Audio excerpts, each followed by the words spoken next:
C M ಅವರು 2013ರಿಂದ 18ಕ್ಕಿದ್ದಾಗ ಈ ವಿಚಾರ ಅವರು ಮುಖ್ಯಮಂತ್ರಿಗಳಿದ್ದು ನಾನು ಶಾಸಕನಿದ್ದೆ. 2 ಬಾರಿ ಅವರಿಗೆ ಈ ಪ್ರಶ್ನೆಯನ್ನು ನಾನು ಕೇಳಿದ್ದೀನಿ. ಅವರು ಕೂಡ ನಾನು ಮಾಡಿಸ್ತೀನಿ, ಸ್ಪಂದಿಸ್ತೀನಿ ಅಂತಕ್ಕಂಥ ಭರವಸೆ ಕೊಟ್ಟಿದ್ದರು. ಆ ಹಿನ್ನೆಲೆಯಲ್ಲಿ ಪುನಃ ಮನವರಿಕೆ ಮಾಡಿಕೊಡ್ತಕ್ಕಂಥ ಪ್ರಯತ್ನ ಮಾಡ್ತೀನಿ. ಇದು PPP ಮಾಡೆಲ್ನಲ್ಲಿ ಯಾವಾಗ ಆಗಿದೆ ಅನ್ನೋದು ನನಗೂ ಗೊತ್ತಿಲ್ಲ. ಇದು ನಮ್ಮ ಕ್ಯಾಬಿನೆಟ್ನಲ್ಲಿ ಆಗಿರ್ತಕ್ಕಂಥ ನಿರ್ಣಯ ಕೂಡ ಅಲ್ಲ. ಅದಕ್ಕೆ ಇದನ್ನು ಪುನಃ ಮುಖ್ಯಮಂತ್ರಿಗಳಿಗೆ ಮನವರಿಕೆ ಮಾಡಿಕೊಡ್ತಕ್ಕಂಥದ್ದು, DCM ಅವರಿಗೆ, ಶರಣ್ ಪ್ರಕಾಶ್ ಪಾಟೀಲ್ರಿಗೆ, ಈವನ್ ದಿನೇಶ್ ಗುಂಡೂರಾವ್ ಅವರಿಗೆ ಮನವರಿಕೆ ಮಾಡಿಕೊಟ್ಟು ಇಲ್ಲಿ ಸರ್ಕಾರಿ ಮೆಡಿಕಲ್ ಕಾಲೇಜ್ ಮಾಡ್ರಿ ಅಂತಕ್ಕಂಥದ್ದು ನನ್ನ ಒತ್ತಾಸೆ. ವಿಚಾರವಾಗಿ ಏನು ಹೇಳ್ತಾರೆ, PPP ಮಾಡ್ತೀವಿ, ಅದಕ್ಕೆ ಕಾರಣ ಏನಂತಂದರೆ ಕೇಂದ್ರ ಸರ್ಕಾರದ ಅನುದಾನ ಕೊಡಲ್ಲ, ನೀವು ಸ್ಥಳೀಯ ಏನು ಈ PPP ಮಾಡೆಲ್ ಆಧಾರಿತವಾಗಿ ಮಾಡಿಕೊಂಡು ನೀವು ಮಾಡಬಹುದು ಅಂತ ಕೇಂದ್ರ ಸರ್ಕಾರದ ಸೂಚನೆ ಐತೆ ಅಂತೇಳಿ ಸೆಂಟ್ರಲ್ ಗೈಡ್ಲೈನ್ಸ್ ಅಂತ ಉಪಮುಖ್ಯಮಂತ್ರಿಗಳು ಹೇಳಿದ್ದಾರೆ ಸರ್. ಪ್ರತಿಯೊಂದು ಜಿಲ್ಲೆಯಲ್ಲಿ ಈಗ ಅದನ್ನು ಬದಲಾವಣೆ ಮಾಡೋಕ್ಕೇನು ಸಮಸ್ಯೆ ಇಲ್ಲಲ್ಲ. ಯಾಕೆ ಮಾಡಬೇಕು? PPP ಮಾಡೆಲ್ ಮಾಡಿದರೆ ರೋಗಿಗಳಿಗೆ ದರ ನಿಗದಿ ಮಾಡೋದು ಕೂಡ ಕಾಲೇಜ್ ನಡೆಸ್ತಕ್ಕಂಥವ್ರ ಕೈಯಲ್ಲಿ ಅಧಿಕಾರ ಬರ್ತದೆ. ಅದನ್ನು ಕೊಡಬಾರ್ದು. ಮತ್ತು ಸರ್ಕಾರಿ ಮೆಡಿಕಲ್ ಕಾಲೇಜ್ ಇದ್ದರೆ ಯಾವುದೇ ರೋಗಿಗೆ ಅತಿ ಹೆಚ್ಚಿನ ಹಣ ಕೊಟ್ಟು ಚಿಕಿತ್ಸೆ ತಗೊಳ್ತಕ್ಕಂಥ ಅವಶ್ಯಕತೆ ಬೀಳೋದಿಲ್ಲ. ಅಕಸ್ಮಾತ್ ನೀವು PPP ಮಾಡೆಲ್ ಮೆಡಿಕಲ್ ಕಾಲೇಜ್ ಮಾಡಿದರೆ ಅಲ್ಲಿ ದರ ಅವ್ರು ನಿಗದಿ ಮಾಡ್ತಾರೆ, ಸರ್ಕಾರ ನಿಗದಿ ಮಾಡೋದಿಲ್ಲ. ಮತ್ತು ಅಲ್ಲಿ ಬಡ ಮಕ್ಕಳಿಗೆ ಶರಣ್ ಪ್ರಕಾಶ್ ಪಾಟೀಲ್ರು ಮೊನ್ನೆ ಕ್ಯಾಬಿನೆಟ್ನಲ್ಲಿನೇ ಒಂದು ವಿಷಯ ಪ್ರಸ್ತಾಪ ಮಾಡಿದರು. ಇಲ್ಲಿವರೆಗೆ ಸರ್ಕಾರಿ ಮೆಡಿಕಲ್ ಕಾಲೇಜ್ನಲ್ಲಿ ಹೇಗೀಗ ಪ್ರೈವೇಟ್ ಮೆಡಿಕಲ್ ಕಾಲೇಜ್ನಲ್ಲಿ NRI ಕೋಟಾ ಇದೆ, ಆ ಕೋಟಾ ಸರ್ಕಾರಿ ಮೆಡಿಕಲ್ ಕಾಲೇಜ್ದಲ್ಲಿಲ್ಲ. ಹಿಂದೆ DK ಶಿವಕುಮಾರ್ ಅವ್ರು ಹೆಲ್ತ್ ಮಿನಿಸ್ಟರ್ ಇದ್ದಾಗ ಅವರೇ ಪ್ರಸ್ತಾಪ ಮಾಡಿದರು. ಅದನ್ನೇ ಶರಣ್ ಪ್ರಕಾಶ್ ಕೂಡ ಪುನರುಚ್ಚಾರ ಮಾಡಿ 15% ಸೀಟನ್ನು ಸರ್ಕಾರಿ ಮೆಡಿಕಲ್ ಕಾಲೇಜ್ದಲ್ಲಿ ಕೂಡ ಕಾಲೇಜ್ ನಡೆಸಲಿಕ್ಕೆ ಹಿನ್ನೆಲೆಯಲ್ಲಿ 85% ಮೆರಿಟಿಗೆ ಕೊಟ್ಟು 15%ನಲ್ಲಿ ಕಾಲೇಜ್ ನಡೆಸ್ತಕ್ಕಂಥ ವ್ಯವಸ್ಥೆ ಕೂಡ ನಾನು ಮಾಡ್ತೀನಿ ಅಂತೇಳಿ ಅವರೇ ಪ್ರಸ್ತಾಪ ಮಾಡಿದ್ದಾರೆ. ಆ ಹಿನ್ನೆಲೆಯಲ್ಲಿ ಯಾವುದೇ ಹೊರೆ ಸರ್ಕಾರಕ್ಕೆ ಬರೋದಿಲ್ಲ ಇಲ್ಲಿ ಮೆಡಿಕಲ್ ಕಾಲೇಜ್ ಆದರೆ.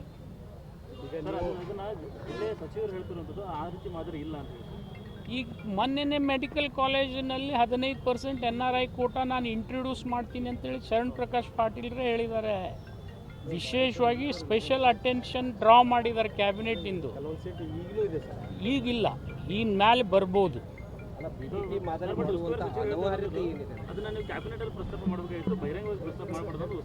ಇಲ್ಲಿ ನೋಡ್ರಿ, ನಾನು ಅಸೆಂಬ್ಲಿನಲ್ಲಿ ಪ್ರಸ್ತಾಪ ಮಾಡಿದ್ಮೇಲೆ ಕ್ಯಾಬಿನೆಟ್ನಲ್ಲಿ ಏನು ದೊಡ್ಡ ಆಗಲ್ಲ.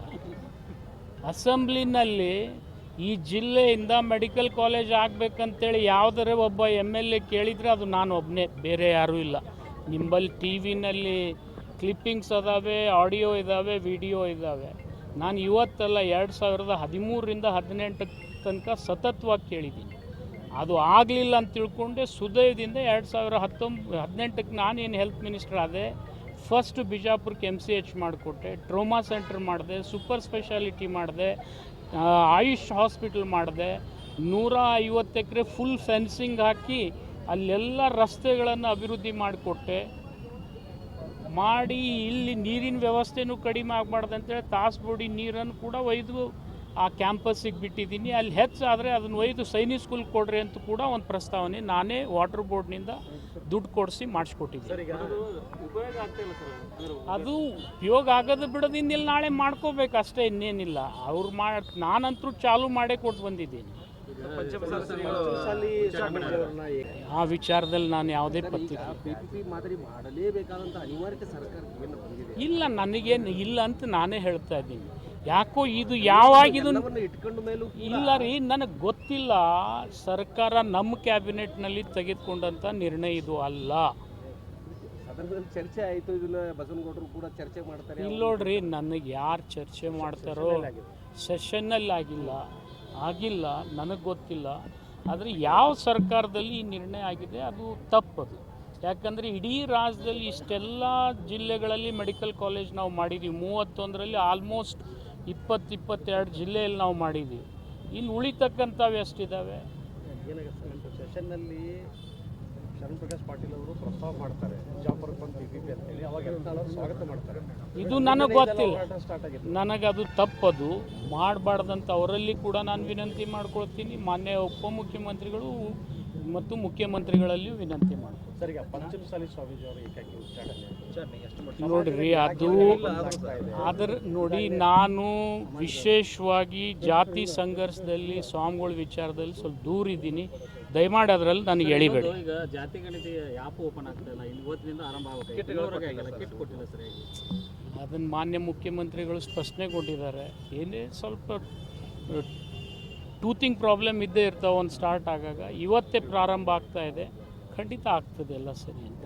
ತಾವು ಭಾಷಣದಲ್ಲಿ ಹೇಳಿದ್ರಿ, ಸಪುರಕ್ಕೆ ಮಾಡಿದಷ್ಟು ಕೆಲಸ ಮತ್ತೆ ಯಾರು ಮಾಡಿಲ್ಲ, ಒಂದು ವೇಳೆ ಮಾಡಿದರೆ ನಾನು ರಾಜಕೀಯ ನಿವೃತ್ತಿ ನೋಡ್ರಿ, ಅದು ನಿವೃತ್ತಿಗೆ ಒಯ್ತಕ್ಕಂಥ ವಿಷಯ ಅಲ್ಲ, ಅಂಕಿ ಸಂಖ್ಯೆನೇ ಇದೆ. ನನ್ನ ಅಧಿಕಾರದ ಅವಧಿಯಲ್ಲಿ ಹೆಚ್ಚು ಕಡಿಮೆ 400 ಕೋಟಿ ಬಿಜಾಪುರ ಮೆಡಿಕಲ್ ಕಾಲೇಜ್, ಬಿಜಾಪುರ ಜಿಲ್ಲಾ ಆಸ್ಪತ್ರೆಗೆ ಕೊಟ್ಟಿದ್ದೀನಿ. ಅದು ನನ್ನ ಜಿಲ್ಲೆ ಅಂಥೇಳಿ ಒಂದು ಆಸಕ್ತಿಯಿಂದನೂ ಮಾಡಿರ್ತಕ್ಕಂಥ ಸ್ವಾರ್ಥನೂ ಅದೇ, ರಾಜ್ಯಕ್ಕೂ ಕೂಡ ನಾನು ಮಾಡಿದ್ದೀನಿ.